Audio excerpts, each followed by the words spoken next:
Assalamualaikum Pak Harno. Selamat pagi. Sehat nih Pak Harno? Iya. Senang kalau lihat Pak Harno tuh selalu tersenyum. Padahal tuh rumahnya kan jauh dari sekolahan, luar biasa. Iya. Itu secara nggak langsung menginspirasi saya Pak. Jadi Pak Harno yang jauh saja semangat senyum, jadi saya juga harus seperti itu, lebih dekat dan lebih gitu ya Pak ya. Ini saya terima kasih sama Pak Harno karena sudah melonggarkan waktu di tengah kesibukan yang ada, karena ini terkait saya di SMA Negeri 2 Meranggen Pak, menjadi calon guru penggerak. Jadi masih calon Pak, belum guru penggeraknya. Ini saya angkatan 5, kelasnya kelas C045 Pak. Nah, terkait dengan program guru penggerak yang dilaksanakan ini sudah sampai di modul 3 Pak. Modul 3 ini nanti isinya 3, jadi sudah melewati sekitar 7 modul kurang 3 ini nanti total 10 modul. Doanya nih Pak, supaya semua lancar dan nanti posternya juga baik gitu. Amin. Iya Pak Harno. Nah ini karena Pak Harno kepala sekolah di SMA Negeri 2 Meranggen dan saya bertugas di SMA Negeri 2 Meranggen. Nah ini ada tugas wawancara Pak. Jadi judulnya adalah mengenai peran pemimpin dalam pengambilan keputusan dan nilai kebajikan sebagai seorang pemimpin. Nah kemudian terkait dengan tugas ini saya juga ingin menimba ilmu Pak dari Pak Harno, karena Pak Harno juga berapa tahun ya Pak jadi kepala sekolah? Sudah mulai 2016 sampai sekarang, berarti luar biasa. Sudah 6 tahun ya Pak ya. Jadi pengalamannya otomatis juga banyak dan terutama pengambilan keputusan itu ya Pak, sulit nggak Pak? Kalau pengambilan keputusan? Ya kalau sudah terbiasa nanti kalau jadi kepala sekolah banyak masalah. Oh gitu ya. Sudah terbiasa lah menghadapi masalah. Oh iya, gitu ya Pak ya. Memang tidak bisa dihindari ya Pak masalahnya. Pasti terjadi ya Pak ya. Dan beraneka ragam pastinya. Kita akan mengelola 1.300 anak plus karyawan sekitar 85. Iya. Gurunya juga nih Pak, problemnya ada problem umum yang ada terjadi di sekolah dan problem pribadi ya Pak ya, juga terjadi gurunya. Jadi Pak, ini terkait dengan pengambilan keputusan yang biasa Pak Harno lakukan. Kalau Pak Harno mengambil keputusan itu biasanya mengidentifikasi kasus terlebih dahulu, caranya gimana? Ya semua masalah kan kita kumpulkan, kemudian kita identifikasi.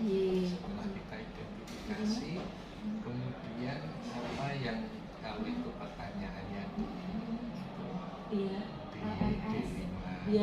dilema etika, ya, otomatis masalah-masalah apa yang termasuk dilema etika itu. Oh gitu. Dilema etika itu apa? Yang prinsipnya itu ada pertentangan antara yang baik dengan yang baik. Oh iya. Tapi kan kita jadi walaupun baik dan baik itu seringkali bertentangan, tetapi harus diputuskan. Harus diputuskan, tapi ya harus dianalisa. Dianalisa terlebih dahulu. Oh iya. Triknya Pak Harno kalau menganalisa pripun Pak untuk masalah ini supaya nanti hadapannya pengambilan keputusannya tepat itu Pak. Ya itu kan ada tahap-tahapan. Apakah nanti itu gampangannya gini, misalnya masalah yang hubungannya dengan dilema etika itu sama baiknya, kan sama baiknya, tetapi sama baiknya itu kan juga harus didiagnosa. Baik benar baiknya itu kan masih bisa dianalisa lah. Kemudian bukan hanya baik dan benarnya yang dianalisa, tapi juga kira-kira kalau itu saya putuskan itu nanti resikonya sebesar mana. Oh termasuk resiko-resikonya sudah masuk analisa nih. Masuk di analisa. Dari kedua kebenaran itu Pak. Dari kedua kebenaran. Oh supaya minim resiko gitu. Minim resiko. Terus nih, nah kemudian di dalam mengambil keputusan ini nilai kebajikan yang sering Pak Harno istilahnya kedepankan untuk memutuskan apa Pak? Nilai-nilai yang ada dalam keputusan ini. Apakah basicnya kepada rule, aturan, atau mungkin kepedulian dengan murid atau sesama gitu? Dan yang jelas kalau itu sudah menjadi masalah untuk menyelesaikan itu secara organisasi ya harus kita koordinasikan dulu. Oh, koordinasi kita koordinasikan, kita komunikasikan, kita konfirmasikan. Nah, di lembaga ini kan banyak yang kompeten kan? Apakah itu termasuk masalah-masalah yang berhubungan dengan itu tadi. Jadi awalnya untuk menggali fakta-fakta terlebih dahulu. Jangan sampai kita belum punya fakta, teman-teman belum ada informasi, kita putuskan, tidak bisa. Jadi dari informasi digali fakta dulu, kemudian ada komunikasi dengan istilahnya rekan guru yang lain, mungkin pihak yang berkepentingan, baru membuat keputusan ini. Jadi ini penggalian terlebih dahulu. Nah, untuk yang terlibat dalam penyelesaian masalah di Pak Harno, kerjasamanya yang paling banyak itu dengan siapa Pak? Kita kan kita itu sebagai kepala sekolah kan sudah membantu, ada pembantu, ya, pakar kurikulum, pakar kesiswaan dan yang lain. Jadi yang paling banyak ini dia Pak. Sehingga kalau kita diskusikan ada masalah fikih bagaimana itu kita tidak bisa sendiri karena motor yang kedua ya pembantu saya para fakta. Ini motornya ya, motornya sekolah nih Pak untuk menggerakkan. Biasanya ada semacam kayak masalah atau kesulitan dalam menggerakkan komponen bakat-bakat ini tidak Pak biasanya? Memang di Indonesia itu dari tugas kepala sekolah mulai dari perencanaan, mengkoordinasi, menggerakkan, memang yang paling lemah menggerakkan. Gitu ya. Makanya sebenarnya untuk merencanakan itu kan bisa bersama-sama. Yang mengkoordinasi itu ya tinggal membagi tugas kamu ini. Tapi menggerakkan ini benar-benar kita sebagai kepala sekolah harus benar-benar motor. Mulai dari kita menggerakkan wakil-wakil mana sampai kepada guru dan siswa. Pak Harno punya tips yang bisa dibagi ke saya Pak, kayaknya menggerakkan, karena dalam calon guru penggerak itu ada unsur menggerakkan juga Pak. Nah, tipsnya Pak Harno Pak. Menggerakkan itu kan harus ada unsur begini. Kalau kita mengajak seseorang mau kepada ide kita, ide kita. Kalau kita yakin ide kita bagus, maka kita harus meyakinkan dulu pembantu kita. Jangan sampai di antara pembantu kita 4 misalnya, maka itu ada yang berbeda pendapat. Kalau ada yang visi ya Pak ya? Kalau ada yang pendapat, maka kita harus terus menyampaikan sampai dia itu paham. Tidak gagal paham apa yang kita sampaikan. Nah, setelah itu baru kita menggerakkan supaya itu tergerak. Yang jelas satu, orang yang kita ajak tadi itu tahu manfaatnya dulu. Yang kedua, dia itu juga harus bisa melaksanakan. Tahu manfaatnya, kalau tidak bisa melaksanakan. Nah, kemudian yang ketiga sudah barang tentu adalah tujuan mulia dan ada menggerakkan.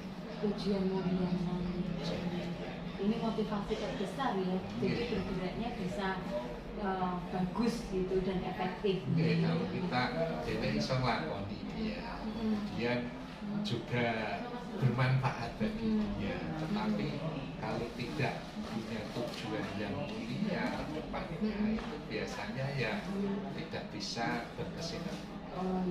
Berkesinambungan. Ya, kemudian untuk koordinasi dan menggerakkan komponen yang membantu Pak Harno ini, Pak Harno ada waktu-waktu khusus nggak Pak?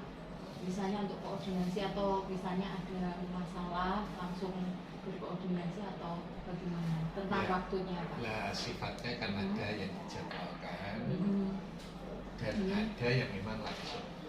Kalau itu masalah-masalah yang urgent, harus cepat diselesaikan, namun tidak menyangkut orang banyak, itu gitu. bisa langsung diselesaikan. Langsung. Tapi kalau masalah itu menyangkut orang banyak, maka orang banyak itu harus koordinasikan. Gitu. Setelah kita koordinasikan, maka baru disitulah akan terjadi penyelesaian masalah. Penyelesaian masalah. Kemudian misalnya dalam dilema-dilema gitu ya Pak, ada kasus yang bikin galau juga, sempat nggak bisa tidur saking galaunya atau dilemanya? Ya saya kira tidak sampai begitu. Tapi memang harus ya memang harus kita pikirkan dengan sungguh-sungguh, dengan matang, dengan hati pikiran yang jernih agar jernih pikiran. Nah ini kalau Pak Harno mengatasi tantangan ini bagaimana Pak? Misalnya tantangan dalam dilema-dilema kasus yang mungkin aja timbul. Nah, pada dasarnya kan setiap keputusan itu kan salah satu tantangannya itu apa yang kita putuskan, walaupun kita itu sudah putuskan apa baik sekali, sudah kita koordinasikan, sudah, tetapi juga tidak akan memuaskan semua kita. Tidak bisa, itu tantangan. Paling tidak apa yang kita putuskan itu adalah manfaatnya lebih besar daripada risikonya. Manfaat lebih besar dari risikonya, tapi risikonya sangat kecil. Tapi kalau diambil tanpa risiko, tidak mungkin. Tidak mungkin ya kalau tanpa risiko ya Pak. Tanpa risiko itu semua keputusan ada konsekuensi dan risiko. Dan semua orang puas tidak mungkin. Pasti ada lah satu dua yang tidak puas. Iya gitu ya Pak. Ya nanti lama-lama biasa deh Pak menghadapi ini ya. Ya kalau yang puas lebih banyak itu sudah sukses. Sudah sukses ya. Kalau yang puas 90%, yang tidak puas jadi, itu kan indikator keberhasilan keputusan itu salah satunya dari kepuasan. Kepuasan dari dan resiko yang kecil gitu ya, yang kecil. Terus tidak puas itu ya persentasenya kecil, bukan lebih besar. Nah lebih besar itu namanya ya tidak sukses atau keputusannya kurang efektif. Salah. Misalnya Pak, kan misalnya ada keputusan yang kadang-kala kan di luar dari ekspektasi atau pemikiran kita, itu juga pernah terjadi Pak sejauh ini loh Pak Harno. Nah sebelum itu saya jawab, memang untuk memutuskan sesuatu yang urgent, karena kita harus berpikir depan itu pasti ada dampaknya. Jangka pendek maupun jangka menengah pasti ada dampaknya. Maka kita tidak segan-segan melakukan uji analisis pokoknya. Sehingga ke depan seandainya keputusan itu ada perubahan, nanti benar-benar memang hasil tidak sembarangan. Makanya sebelum memutuskan itu maka harus ada uji tadi, uji analisis, kayak publikasi juga ya, intuisi terkait dengan perasaan, regulasi gitu, nyalain aturan atau enggak gitu ya Pak. Pokoknya itu harus dimatangkan baru diputuskan. Berarti tiap kepala sekolah harus paham benar regulasi pemerintah yang terbaru juga ya Pak, termasuk yang dari provinsi, mungkin seperti itu ya. Ya untuk meminimalkan dengan ujian supaya nanti keputusannya tadi minimal resiko ya Pak. Terus kemudian ada evaluasinya. Kalau Pak Harno evaluasinya ini setiap apa Pak? Setelah habis keputusan langsung dievaluasi atau nanti ada muncul mungkin masalah baru dievaluasi lagi atau report? Nah setelah berjalan, kita sebagai kepala sekolah menganalisis dulu. Kemudian setelah menganalisis analisis dulu jurusan ini, ternyata ya walaupun banyak manfaatnya tapi masih banyak resikonya ya. Tetap kita bicarakan. Kita selain punya warna itu sebetulnya kalau masalah itu kita akan punya BK juga. Kemudian juga punya guru yang latar belakangnya bisa membantu. Kemudian pengalaman kesiswaan yang di lapangan problemnya juga banyak. Apalagi situasi begini. Pembinaan OSIS-nya. Bahkan misalkan dari pengurus OSIS saja bisa diajak ngomong apakah keputusan ini puas atau tidak, membutuhkan perbaikan jadi sejauh ini intern dari sekolah nih Pak, belum sampai ke masyarakat juga. Paling komite sekolah nih Pak.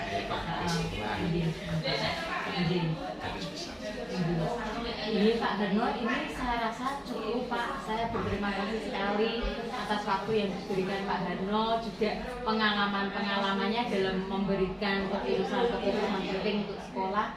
Semoga ini membuat saya juga membuka wacana saya, ternyata ya berat juga Pak.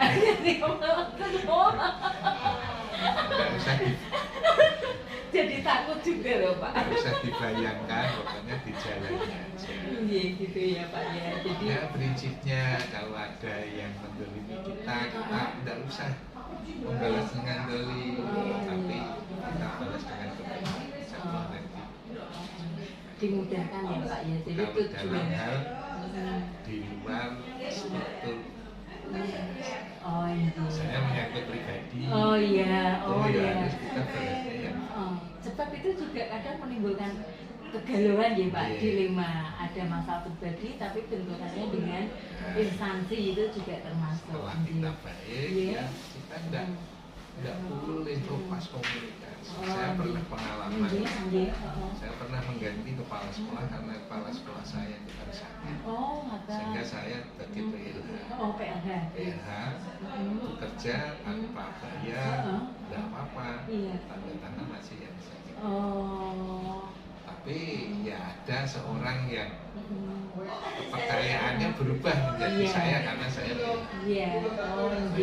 ada perubahan sikap. Nah, saya balas dengan jelek. Saya panggil Pak, kenapa dengan bersikap dengan saya, salah saya.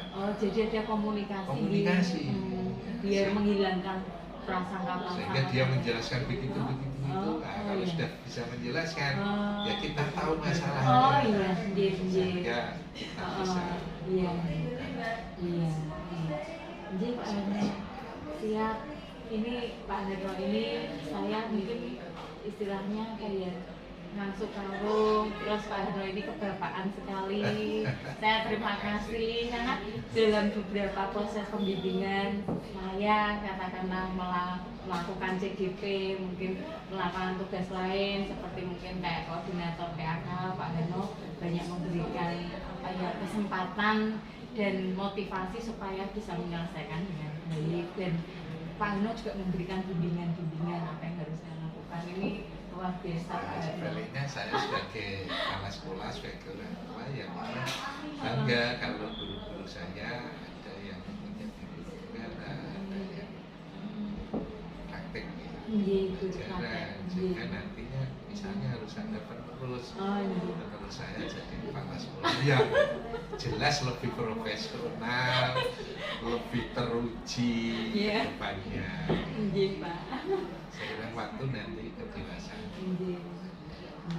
Mohon doa restunya selalu, termasuk nanti misalnya Pak Harno sudah pensiun, tetap nanti ke depannya saya ngangsu kawruh misalnya ada sesuatu yang karena Pak Harno juga mungkin masa kerjanya nih Pak. Tinggal 4 bulan saja. Tapi ini saya yakin gak ada kebetulan karena dari sini saya masih diberi kesempatan Tuhan untuk berbincang dengan Pak Harno, banyak menerima hal baik dari teladan Pak Harno, juga termasuk materi-materi yang disampaikan dengan pengambilan keputusan. Saya berdoa Pak Harno sehat selalu, berkah juga bahagia dengan keluarga. Dan terima kasih banyak untuk waktunya Pak. Ini saya akhiri nggih. Terima kasih Pak Slamet yang sudah membantu kami untuk memberi dokumentasi dan video. Nanti selanjutnya semoga ini menjadi tugas yang terkumpul dengan baik di LMS-nya PGP. Terima kasih Pak Harno dan pamit ya Pak Harno. Sukses selalu. Amin amin matur nuwun sangat. Nggih. Dan pamit ya Pak.